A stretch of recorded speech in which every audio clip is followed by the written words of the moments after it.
Back in 2021, Conor McGregor bought a pub on the coast just outside Dublin, only a short walk from the marina where he keeps his yachts. And when word got out, he summed up his whole relationship with his hometown in a single line. "The town is mine," he wrote. Then he added that his town was your town too. Most athletes who come into serious money spend it on the obvious things, a fleet of cars or a place somewhere warm. McGregor went a completely different direction. He set about buying the neighborhood that made him one pub, one brand, and eventually one postcode at a time.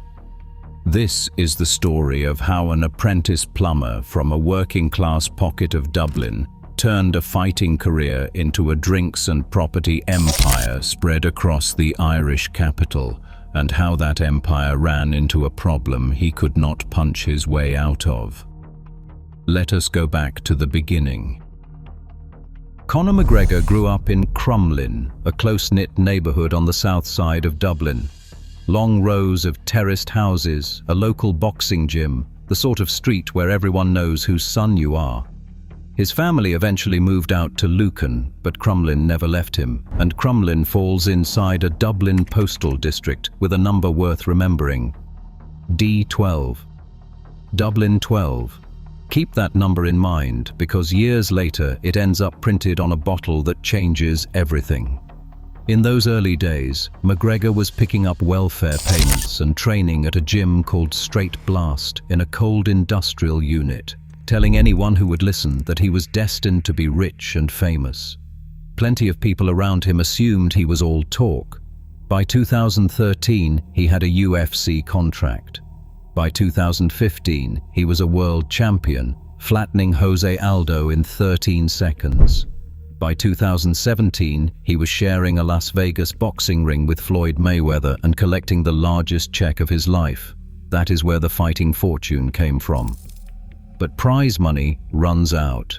McGregor wanted income that would keep arriving long after he stopped competing. So in 2018, he launched an Irish whiskey and stamped it with that hometown number. Proper number 12. The whiskey world was not impressed at first.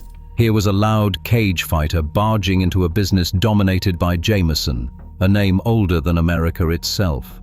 But McGregor had something the heritage distilleries could only dream of: an enormous social media following and a face nobody could ignore. He marketed the bottle exactly the way he marketed his fights: loud, constant, and impossible to avoid. And it landed. Proper number 12 shifted hundreds of thousands of cases in its opening years. The bottle, with its nod to the Crumlin postcode, started appearing in supermarkets across Ireland and behind bars all over America. Then came the moment that turned a fighter into a businessman. In 2021, McGregor and his partners sold their controlling stake in the whiskey to a spirits heavyweight named Proximo, the company behind Jose Cuervo and Bushmills. The reported value of the deal ran as high as $600 million. McGregor's own share was said to be well over $100 million. That year he topped the Forbes list of the highest-paid athletes on earth, ahead of Cristiano Ronaldo and Lionel Messi. And the strange part is that most of that money had nothing to do with fighting. It came from a whiskey named after his neighborhood. So now he had the fortune.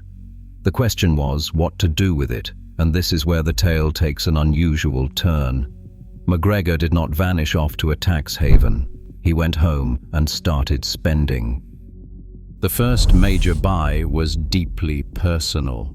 In his old corner of Crumlin stood a pub, then known by another name, a place McGregor had been linked to for the wrong reasons after an incident there a few years earlier that he later apologized for. Around 2020, he simply bought it. Reports put the price near €1.9 million, with roughly another million spent gutting and rebuilding it. He renamed it the Black Forge Inn, tore out the old interior, and transformed a quiet local into a polished gastropub with chandeliers, leather seating, and a private room. He even put his own stout on tap. Almost overnight, a spot once tied to a bad headline became a place people traveled to. Fighters, influencers, and celebrities began flying in just to have dinner under McGregor's roof. He reportedly picked up the entire bill for one visiting UFC star without a second thought. The guest list kept growing.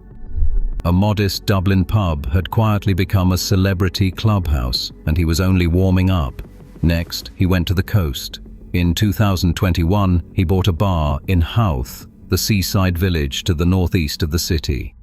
The location was no coincidence. The Howth Marina is where McGregor ties up his luxury boats when he is home. So now he could sail in, step off, and walk straight into a pub he owned. That was the purchase that prompted the famous line about the town being his. If you are enjoying this breakdown of how McGregor built an empire out of his own hometown, do me a quick favor and tap subscribe. We unpack the business empires behind the biggest names in fighting every single week. Now let us look at just how far this Dublin takeover actually reaches, because 2 pubs was never the end game. In an interview filmed inside the Black Forge in 2024, McGregor mentioned almost in passing that he had around 5 more pubs at various stages of building and renovation across the city. Different names, same standard, he said. So imagine a map of Dublin slowly filling with venues that all lead back to one owner. And the pubs are only one branch. There is Forged Irish Stout, the dark beer he tested inside the Black Forge before rolling it out nationally, going after Guinness on its own home soil. There is the Mac Life, his media and lifestyle brand.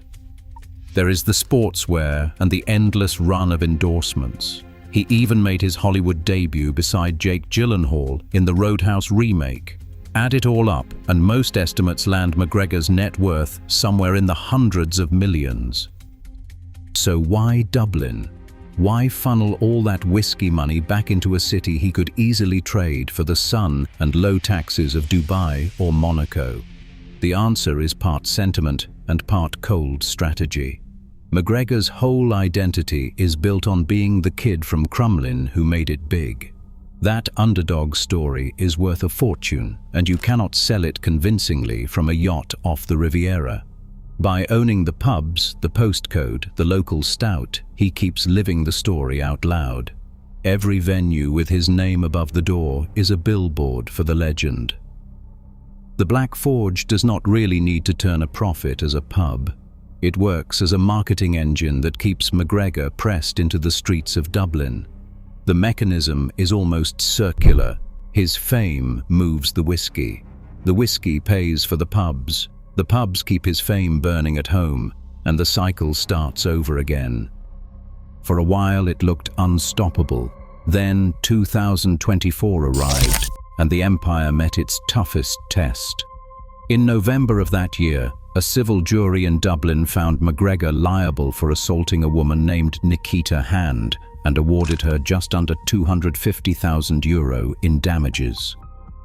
McGregor said he would appeal and stood by his version of events, but the verdict hit the business side of his world like a wrecking ball. Within days, the fallout rolled through the very streets he had been buying up. Major Irish retailers and wholesalers, names like Tesco, SuperValu, Centra, and Spar, confirmed they would stop selling his drink brands. The operator of Dublin and Cork airports pulled his products from its bars. The very drinks that had built his fortune were quietly disappearing from shelves around the country. Here is the twist a lot of people miss. McGregor no longer owned proper number 12 outright. He had sold the controlling stake back in 2021. So the spirits company that now owned it announced it would stop using his name and likeness to sell the brand at all. The face was being stripped off the bottle. The empire he had built on his own image suddenly had to reckon with that image turning into a liability. When an empire is anchored to a single name, it can only ever be as strong as that name. So where does the Dublin empire stand now? The pubs are still his. The Black Forge still draws tourists hoping for a photo while McGregor pours a pint. The boats still sit in Howth Harbour. The property and the brands he fully owns are still in his hands, and the man himself shows no interest in stepping back, still teasing comebacks, still talking expansion, still posting from the city he calls his own. But the story has changed shape. What once looked like a clean climb from fighter to mogul has become something far more tangled. A fortune built on fighting. A homecoming spent buying back the streets that raised him. And a brand wrapped so tightly around one person that the whole structure shakes whenever that person stumbles. Conor McGregor once declared the town was his. The reality is more interesting than any tweet. He genuinely did write his name across a piece of Dublin, starting with a postcode, then a whiskey, then a growing line of pubs. Whether that empire can outlast the controversy surrounding its owner is a contest he has far less control over than the ones inside the cage. What do you think? Was turning his own hometown into a personal empire a stroke of genius, or a risky wager on a single reputation? Leave your take in the comments, and if you want more deep dives into the empires behind the world's biggest fighters, hit subscribe, and I will see you in the next one.